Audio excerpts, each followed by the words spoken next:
Batman, Green Arrow, The Question, Arcadia, issue 3, Gabriel Hardman, both writing and on art.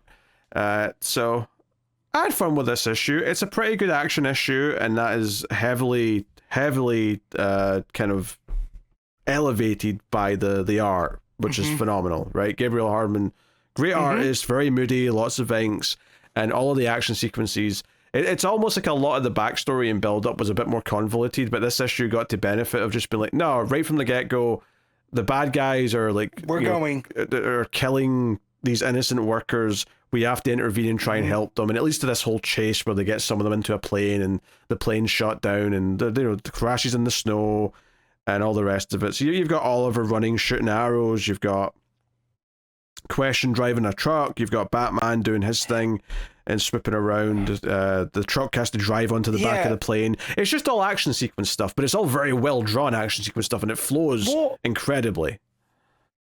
Well, there's that, and then just the context that they're stuck on this island off of Greenland, right?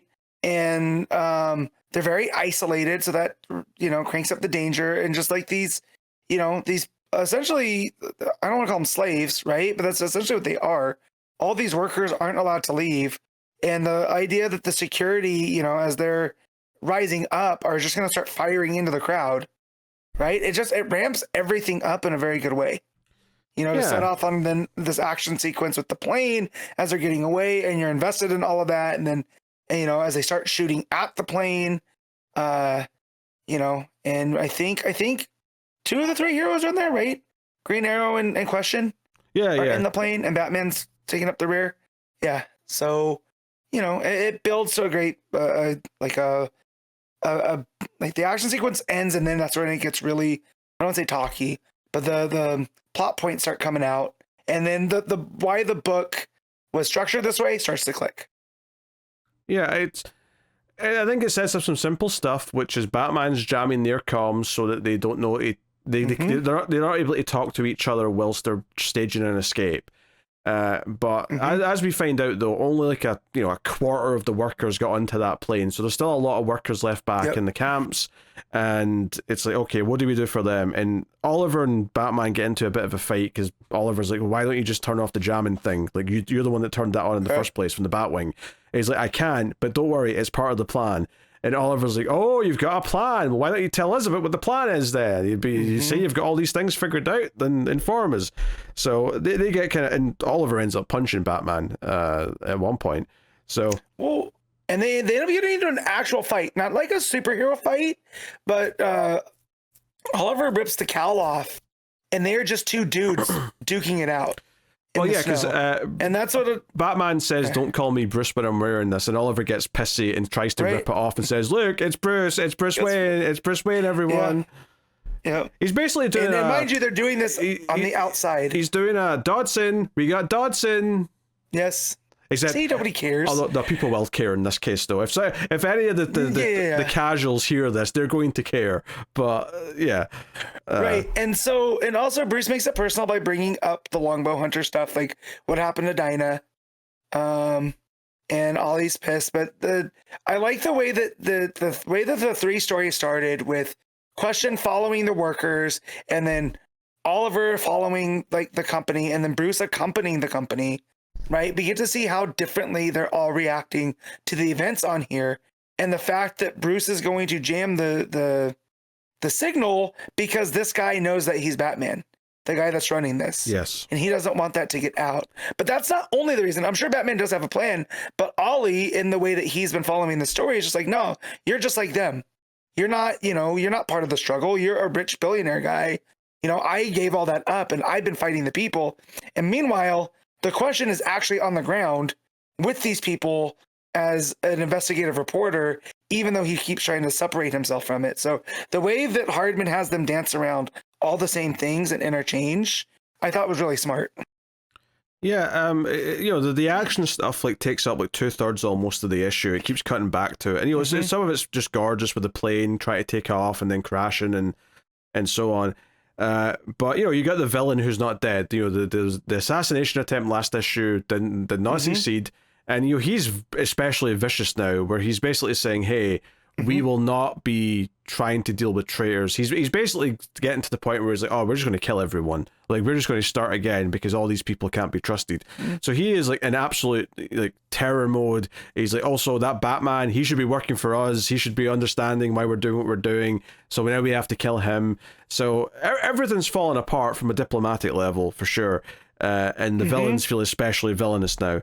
So yeah, I mean, all that stuff is great, and you've got I love the calm moodiness of after all the plane stuff ends, where there's Batman's just like walking through the snow and the cape's blowing in the wind, and he finds, you know, this hatch that leads to like a fallout shelter, because this island was originally used as like a sort of nuclear testing place, and there was like fallout bunkers and things like that on this island. So is a Cold War shelter. Yeah, so they bring like the survivors down there, and there's like you know, food, and there's some weapons and all that, and then of course we get that big scene we were talking about with Batman and Green Arrow fighting and getting kind of pissy with each other. But as they're fighting, as it's kind of wrapping up, a helicopter's head overhead, and they go running in the snow. It's the three of them plus the lady who's kind of the leader of the resistance that's been kind of here throughout the whole thing. There's a really funny part actually where Question's saying that he can't take off his mask but he's hungry, and she just like grabs a pair of scissors and like cuts a hole in the mask, and he's like, you stupid men need to start thinking of simple solutions to things. And he's like, so it's just a really good little character bit that makes you like her, because she, you know, and she needs more work than the others because she's the one that we don't know. She's the new original character, but yeah, the issue ends with them seeing that no, the bad guy's forces, his military, have found the plane, and they've got tons of weapons and trucks and soldiers, and there's going to be a bit of a... So we're probably going to start next issue with another big action sequence of the heroes trying to defend the workers that they've so far saved, with all those weapons in the bunker and whatnot. So I think it's turned into what is actually just a really cool action movie starring Batman, Green Arrow, and Question, is how I'd put it. And the villain's pretty good and quite malicious. I think there was a little bit of you know, a convoluted build with like having them all separate at first, and I think I did critique last issue as much as I liked it, that Batman felt a little bit stupid for how much he wasn't just assuming all the bad stuff was happening, and it wasn't until they started like just marching the workers out and like threatening to kill them where he's like, all right, this is kind of a concentration camp, I really should be in Batman mode right now. And here he is the whole time. So, you know, that's that. Well, yeah, and it's the fact that when Bruce puts together, when he says, like, I know what Arcadia is, and I was like, well, enlighten us. He goes, oh, it's a scam. All the stuff that they've been doing, blah, blah, blah, blah, blah.